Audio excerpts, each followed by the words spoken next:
Ethical objection doesn't excuse absence in a high-risk procedure.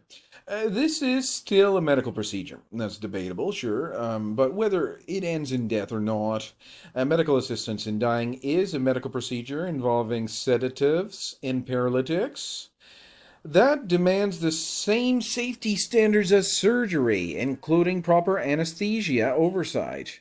Anesthesiologists are essential, not optional. You wouldn't perform major surgery without an anesthesiologist. Why perform a death inducing injection with risks of pain, awareness, and terror? Terror, real terror, without one. That is not mercy, compassion, dignity. That is just negligent. It is. It's absolute medical negligence. Personal ethics doesn't justify systemic failure. Some anesthesiologists, these real doctors, some anesthesiologists might not want to participate in assisted death, and that's their right, right? But their absence doesn't change the medical need. If a procedure risks agony without their expertise, then the procedure is flawed unless it includes them. All right, so this is where it gets a little bit tricky. All right, so the anesthesiologist, because I mean he's a real doctor, he doesn't want to see. This is not legalized. This is just decriminalized. What about in 5 years from now? They might recriminalize this, right? We just don't know, right? So I know if I was an anesthesiologist and some guy was like, hey, this guy wants to, kill himself because he's got cancer or whatever. Well, okay. Well, what about repairing the DNA? What about that kind of stuff? No, no, we just gave him chemo and all this stuff. Well, how does chemo? It's not supposed to cure cancer. I mean, what kind of nonsense is chemo? Yeah, but he's gonna die. Well, did you try repairing the DNA? I mean, the cancer is it's a mutation of the DNA there. Why don't you try repairing the DNA? Blah blah blah. It's chemotherapy and all this stuff, and he's gonna die. Well, because say the anesthesiologist got, he's a real doctor, mhm, and he might not be, he might not be influenced by the current, pseudoscientific medical, establishment, quasi-medical establishment of the day, which is basically just a department of the pharmaceutical industry. And these anesthesiologists are real doctors, right? So would they object to a, procedure like MAID? Well, I don't know. My uncle was an anesthesiologist, so I don't know. At that time, there was no medical assistance in dying. People died the old-fashioned way. You either kill yourself or you wait for death to come. All right, that's the only way to die at that time. There's no medical assistance in dying. When my uncle was an anesthesiologist, but he was a real doctor. Sure, certainly, my uncle was a real doctor. All right, and my grandfather too. My grandfather, his father, my uncle's father, was also a doctor. And see, these are real doctors. There's some. It seems like these other types of doctors are just industry reps, pharmaceutical representatives of the pharmaceutical industry, right? That's what it seems to me. But that's not really the topic of today's video. But here's the thing, right? Let's say, for example, so there's no question that an anesthesiologist is required. There's no question, right? That is just that ship has sailed, right? An anesthesiologist certainly is required for such a procedure like medical assistance in dying. I mean, I don't think anybody's going to. Any reasonable person is going to argue against me on that point.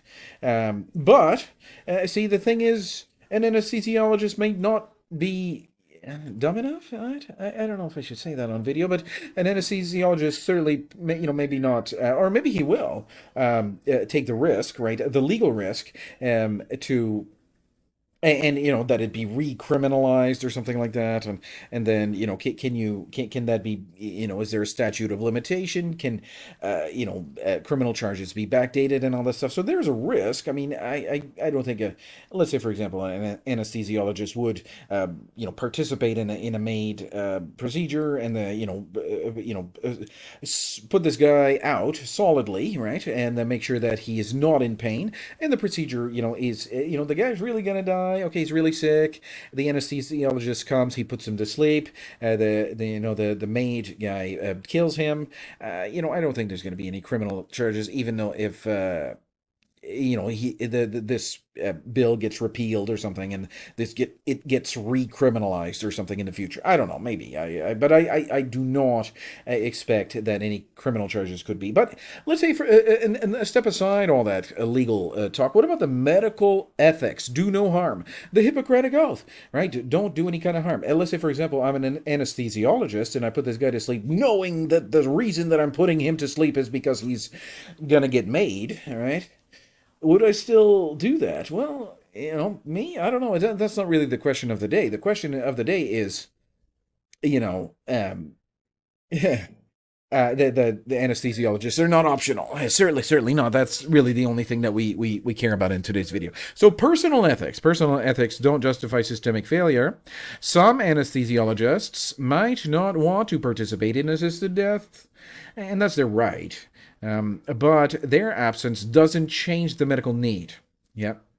If a procedure risks agony without their expertise, then the procedure is flawed unless it includes them.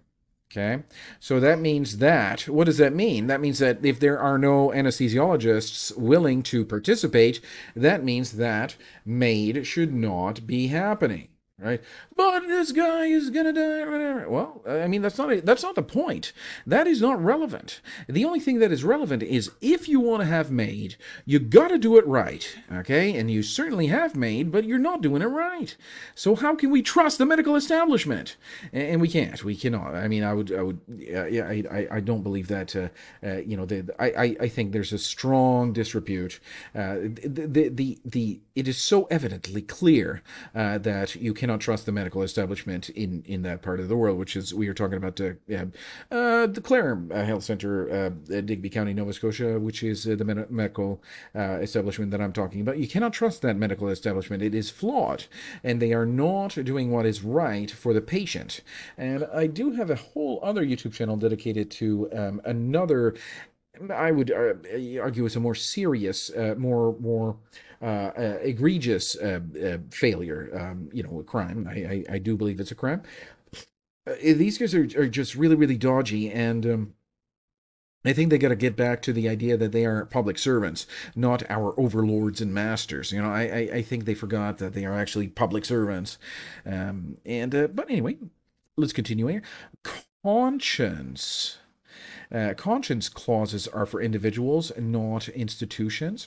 Hospitals and governments can't hide behind conscience arguments to justify understaffed and unsafe MAID protocols. If a safe team can't be assembled, then the procedure should not be done. Period. You can't remove the safeguards because you remove the guards. The system can't just say, oh, well, anesthesiologists won't do it, and go forward without proper monitoring. That's like removing the seat belts from cars because manufacturers didn't want to install them, or manufacturers are running out of the raw materials for them. So you can still produce cars. Let's say, for example, there's a lack of raw materials for seat belts in a car. Well, I know of it because there's something, my father died. My father died because of no seat belts thing in a car. Right, so they are extremely important. Seatbelts are extremely important. So, my father died because there were no seatbelts. There was a seatbelt installed in the car, but he wasn't wearing it or whatever. Maybe he's distracted by whatever kind of thing. But the fact remains the same, is that, let's say, for example, the anesthesiologist is not willing to participate. Why would he not be? Why would he not want to participate in this kind of thing? Well, it's a dodgy thing. You're killing a guy, man. It's not just some surgery or anything like that. But it doesn't change the fact that